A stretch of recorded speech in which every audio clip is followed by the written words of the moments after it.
Então vamos lá novamente, vamos discutir mais um pouquinho a respeito de indutor e indutância. Tá? E eu aqui novamente na companhia do Michael Faraday para tentar ensinar para vocês um pouquinho desses conceitos aí. Então olha só, no capítulo passado a gente discutiu, na verdade lá no capítulo a respeito de capacitores. A gente viu que quando a gente usa um capacitor, principalmente de placas planas e paralelas, a gente pode ter no interior, bem no centro desse capacitor, um campo elétrico constante. Tá?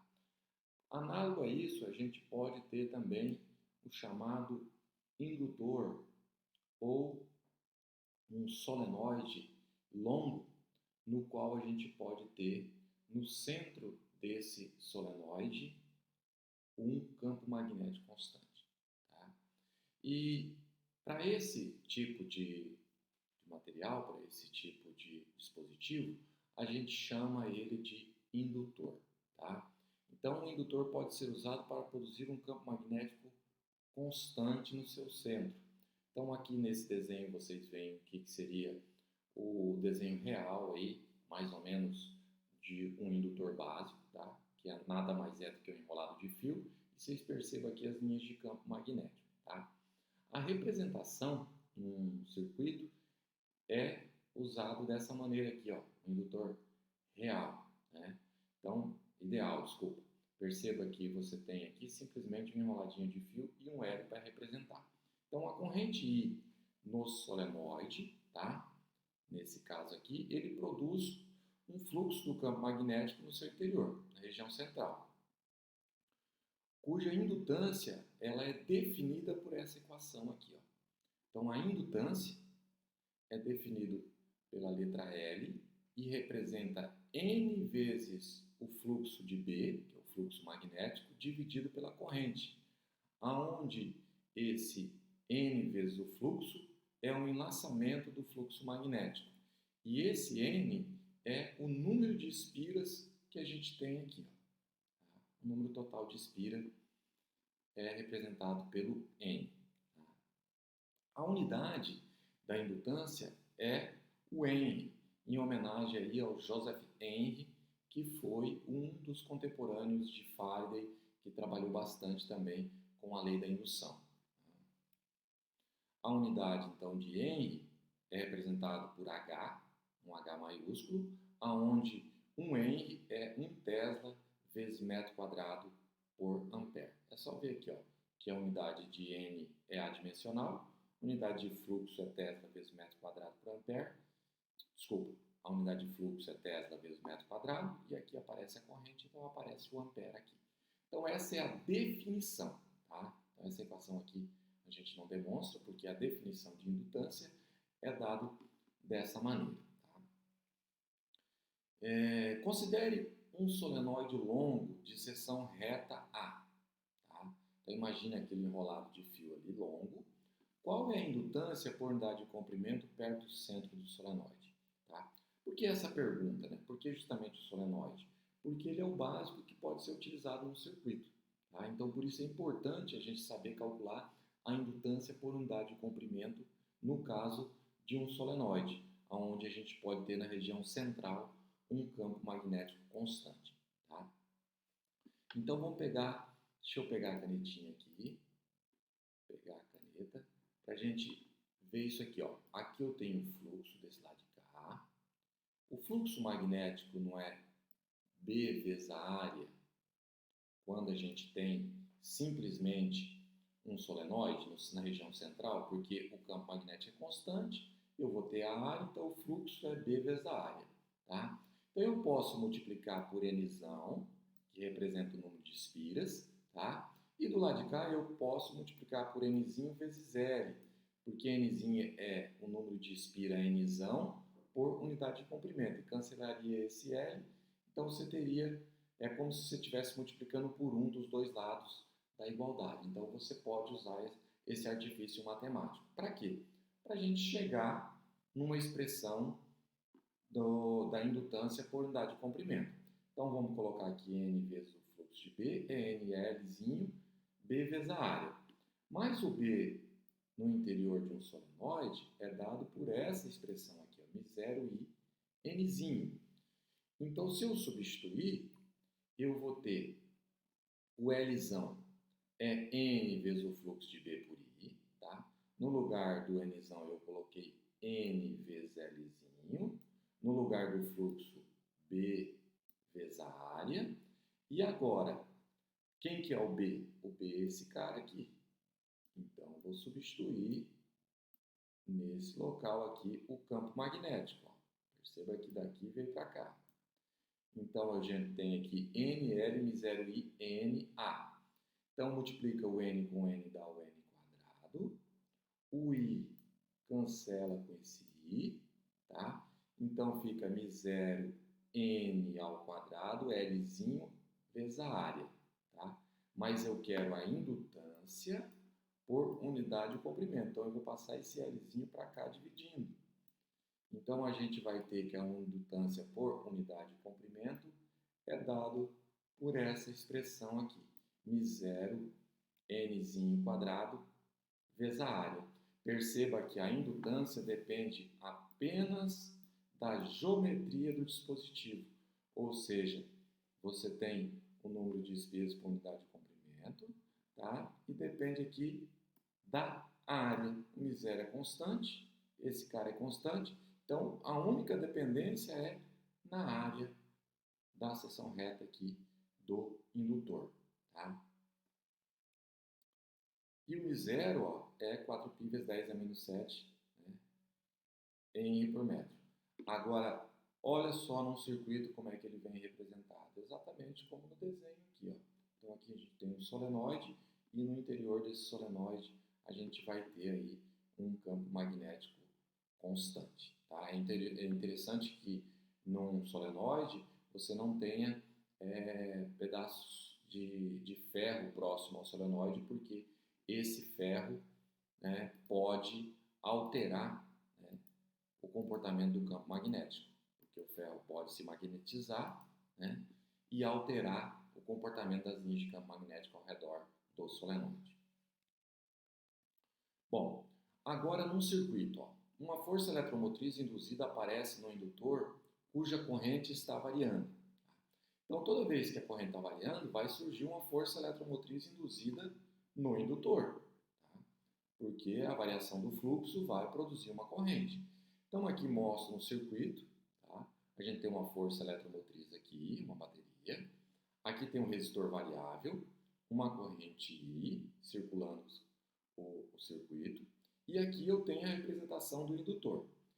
Então, se eu pego a definição de indutância, N vezes o fluxo dividido por corrente, eu posso escrever que N vezes o fluxo é igual a L vezes I.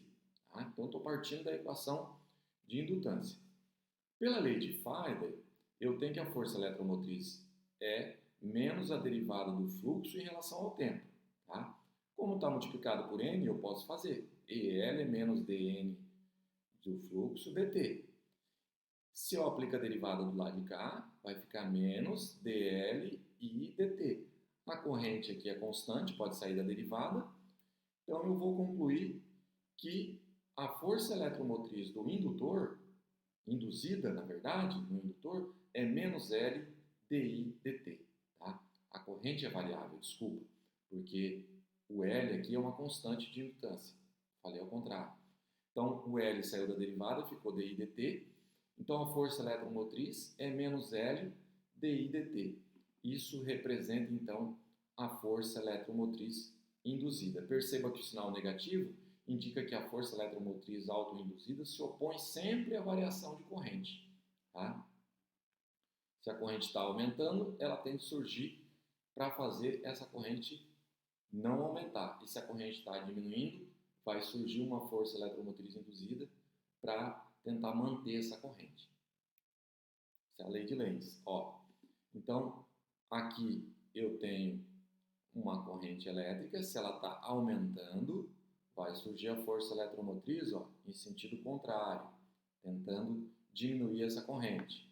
Se a corrente está diminuindo, vai surgir uma força eletromotriz no mesmo sentido para tentar manter essa corrente. Circuitos RL, resistor e indutor. Então, ó, perceba que aqui eu tenho uma força eletromotriz, eu tenho uma chave aqui que pode fechar o circuito e ligar a bateria ao circuito, e tem uma chave que pode ir para o outro lado e fazer com que o indutor aqui esteja ligado apenas no resistor. Tá? Então, no circuito ao lado, fechando a chave S em A, tá? Então a primeira situação, deixa eu pegar a canetinha aqui e vamos fechar a chave aqui, ó, nesse ponto. Então jogou a chave para cá. Então a gente tem esse circuito. Tá? Surge uma corrente no interior do resistor que começa a aumentar. Em T igual a zero, a corrente vai ser zero. Tá? A partir de T diferente de zero, começa a surgir uma corrente no circuito, porque você fechou aqui, então a bateria vai fazer, essa força eletromotriz vai fazer circular uma corrente elétrica, né, nesse sentido aqui. Tá? Então vai ter a corrente elétrica indo aqui. Para estudar esse circuito é necessário encontrar uma expressão para a corrente que satisfaça a equação. Tá? Que equação? Vamos percorrer o circuito. Do menos, vamos percorrer o circuito nesse sentido. Do menos para o mais, a gente pega o sinal de saída da força eletromotriz, então vai ter a força eletromotriz epsilon. Chegou no resistor, corrente no mesmo sentido que você está percorrendo, lembra? Ocorre uma queda de potencial, então menos RI. No indutor também vai ocorrer uma queda de potencial, então vai ficar menos L dI dt igual a zero. Tá? Então perceba que essa expressão, essa equação, que a gente tem que resolver. Então eu posso dividir todo mundo por L, fica epsilon sobre L, menos RI sobre L, e aqui cancelo L e fica dI dt. Tá? E eu posso reescrever a expressão dessa forma. Então perceba que nessa situação aí, a gente tem dI dt mais RI sobre L igual a epsilon sobre L.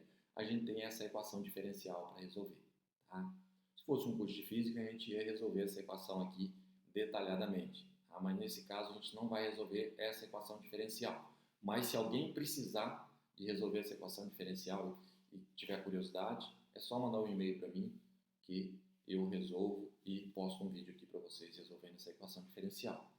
E a solução dessa equação diferencial é I de t igual a epsilon sobre r, 1 menos exponencial de menos r vezes o tempo dividido por L. Tá? Perceba que a corrente é uma função, né, dessa exponencial. Tá? Então, o que acontece? Quando t igual a zero, você tem que esse cara aqui vai dar 1, né? Fica 1 menos 1, vai dar a corrente elétrica igual a zero, como está aqui. Tá? E quando t vai para infinito, a corrente máxima vai ser epsilon sobre r. Vamos ver se tem aqui. Ó. Então, epsilon sobre r é o maior valor de corrente possível, e aqui aparece essa constante de tempo indutiva, que é o tal. O tal pode ser escrito, deixa eu pegar aqui a canetinha, ele pode ser escrito assim, ó, tal é igual a quem? Ó, perceba que aqui tinha um L e um R, e ele desapareceu para entrar o tal. Então é L dividido por R. Essa é a constante de tempo indutiva que a gente está utilizando aqui. Tá? Então é simplesmente uma constante para sumir com esse R e esse L aqui. Então esse vai ser o valor aí total. Então, mais um detalhe, esse é o valor máximo de corrente e essa aqui é a constante de tempo capacitiva. Então, novamente, como é que tirou isso aqui? Se você pegar essa expressão aqui, substituir aqui nisso aqui, vai dar epsilon sobre R. Ou seja, você vai derivar em relação ao tempo isso aqui, e aqui vai pegar ela, multiplicar por R e dividir por R. E você vai encontrar epsilon sobre R. É até interessante um problema que você pode estar resolvendo aí em casa, substituir esse I aqui e ver se dá epsilon sobre R, para ver se é bom de matemática. Tá? Então isso é quando a corrente está aumentando e a chave está ligada nessa posição. Agora o segundo problema é quando a gente liga a chave em B. Então olha só, Quando a gente liga a chave em B, você tem essa situação agora. Então, fechando a chave S em B, a fonte é removida do circuito. Então, isso aqui não vai fazer mais parte do circuito. Tá? Nessa situação, o que a gente vai ter? Vamos lá. A gente vai ter que o circuito vai ficar LDI/dt, que é esse cara aqui, mais R vezes I, igual a zero. Tá? E essa equação diferencial também pode ser resolvida e vai encontrar essa solução, a corrente diminuindo. Ó. Porque quando você desligar o circuito, ainda vai ter uma corrente, quando você tirar a bateria, ainda terá uma corrente remanescente que vai estar gerando a variação do fluxo. Enquanto a corrente está diminuindo, tem variação do fluxo. Variando o fluxo, produz uma corrente. Então, olha só, a corrente I vai ser epsilon sobre R, exponencial de menos T sobre TL. Tá? Então, perceba que a corrente vai diminuir com o tempo. E ou o I é igual a um I0 e a menos T sobre TL, onde o I0 é esse epsilon sobre R. Então, nesse caso, o I0, para T igual a zero, é epsilon sobre R, corrente inicial. Opa! Volta aqui. Tá? E quando T for para infinito, qual que vai ser a tendência do I? Vai ser tender a zero. Então, o I final sempre vai ser igual a zero nessa situação aqui. Certo? Aí, na próxima aula, a gente vai resolver alguns exemplos aí de aplicação dessas equações. Abraço a todos.